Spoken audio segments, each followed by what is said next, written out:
Okay, so I have had a number of requests regarding the installation of DCC into the Class 800 from Hornby. So I'm going to take a look at it here and make some comments on it, just show you, I suppose, what the offerings are, and then we'll take a look at what I've implemented on my set here. And this is the set that I used in my recent review and running session. So that's what's represented here. So I guess the first thing we'll do, we'll take a look at the main power car here first. So you've got two cars here. So the first question you've got to answer is, okay, where am I going to source the set for this? I got mine from Roads and Rails, and they're pretty good, and I got some speakers from them. Now, I didn't end up using those speakers because for a reason I'll show you in a minute when we open this up, but they do tend to give you at least one speaker. You usually get a basic sugar cube with the decoder, and then they'll give you something like a Megabass option to go with that as well. They are probably the most expensive, coming in at about £120. Okay, the next option is Olivia's Trains, who also do a version of this for £115 for the kind of bare bones decoder. So that's probably not too bad. And then you can also go to DC Kits, would be another source of decoders that I've used in the past, and they would seem to be the cheapest, coming out at £110.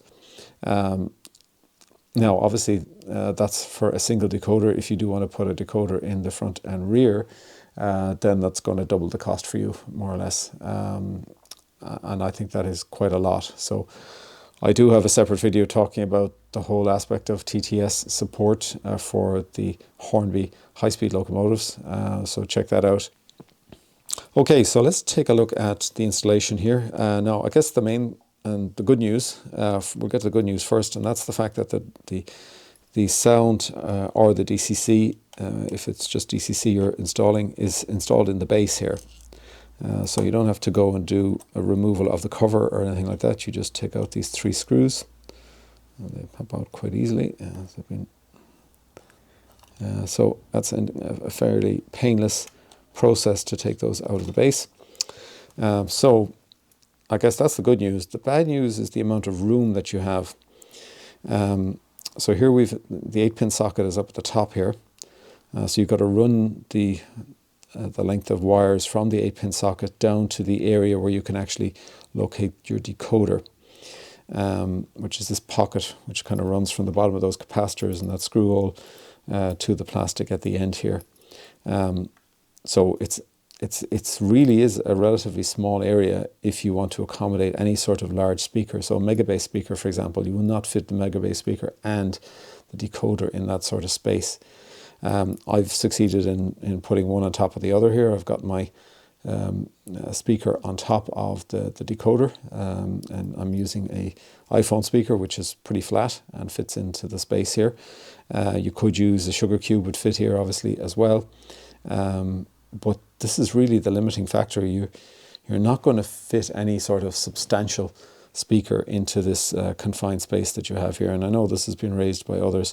Now, you will notice that there's a kind of an opening here. And I guess, you know, what some people tend to do is they tend to actually put the speaker, take out some of the seating and locate the speaker above in the kind of seating accommodation area. Now, that's really getting into I think another level of kind of hacking. And given that there's lighting on this model, you're going to be taking areas where you're going to have a black box or something stuck up in the middle of your seating area. So I didn't really appeal to me, hence I went with the iPhone speaker. I'm happy with that, that's fine. Other people, if you do want to go with a Megabass speaker or something larger, then you're really going to have to look at putting that in the speaker compartment.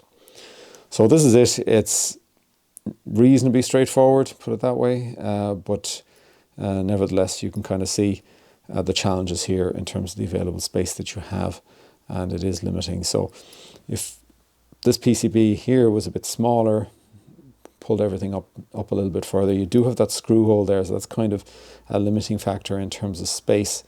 So I think a little bit of rework would be needed by Hornby to turn this into a larger space that you could accommodate a more sizable, say, Megabass speaker side by side with your decoder, and that's really what you'd want to have. Okay, so that's in the main car, and it's pretty well the same in the. Well, it's a little bit simpler, I guess, in the dummy car. So let's just close this guy up. We'll just put in one of the screws, and then we'll go over to the dummy. So take those guys out of the way. Our much lighter dummy car, of course. So the same screw positions. It's the same sort of location. So I didn't go with the dual sound on this. I just went with one sound decoder and put in a standard TTS in the rear.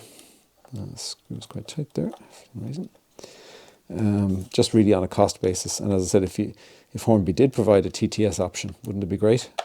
And we could put the TTS decoder into the rear. Okay, so let's ease this guy out. So there we go. Maybe that wire was catching on the side. So this one here, again, it's the same size of PCB, same location. Got the two capacitors there at the end, obviously your stay alive capacitors. And you got that same pocket of space demarcated by the screw area here.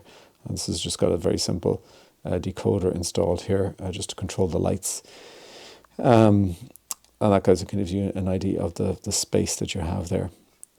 And this is a very small compact decoder, so it's not taking up a lot of that space. So it's the same challenge here. If you did want to add sound and put in a speaker, you're going to be limited in terms of space. If I was doing it, I would probably go with another iPhone speaker. But as I say, other people do prefer to use the Megabass speakers. If you're happy with Sugar Cube, then that's fine. You won't have a space problem. But as I say, it is a bit of an issue, and I called this out in the review of this particular model. So it's kind of halfway there in terms of being good. I think this underbody access like this is great. But it's just the way it's worked out in terms of the location of this center screw hole, unfortunately, which could be a challenge, I guess, if trying to work around that. And then the amount of space, the fact that the PCB up here is taking up so much space, and the stay alive capacitors, and that's just limiting the space for your decoder and your speaker. So that's really it. I'll kind of leave it at that. I hope this was useful, gives you an idea of what it looks like to add DCC or DCC sound to these models. I mean, these are top quality models. I think they do warrant adding sound to them. But as I say, there is some challenge there in terms of the available space. And as I say, I've given you an indicator. They're not the only suppliers, but they're kind of my three go-to, I guess, when I look at different options. And I do like to go for Locksound 5 based options, because then that gives you flexibility in the future if you did want to reblow those to something else. I know some people may like the Zemo controllers, etc. But I haven't actually seen Class 800 options for that, but I'm sure they're out there. Okay, so that's it. That's a DCC sound or DCC upgrade on the Class 800. It's pretty straightforward. You are limited on the speaker front, as I say. And I think, you know, I've been pretty happy with the iPhone, and I think the other one is probably the Sugar Cube. And outside of that, you're going to be challenged to fit anything larger into the space that you've got. Okay, that's it. Hit a like if you found this useful, and we'll hopefully see you on the next one. And in the meantime, happy modeling.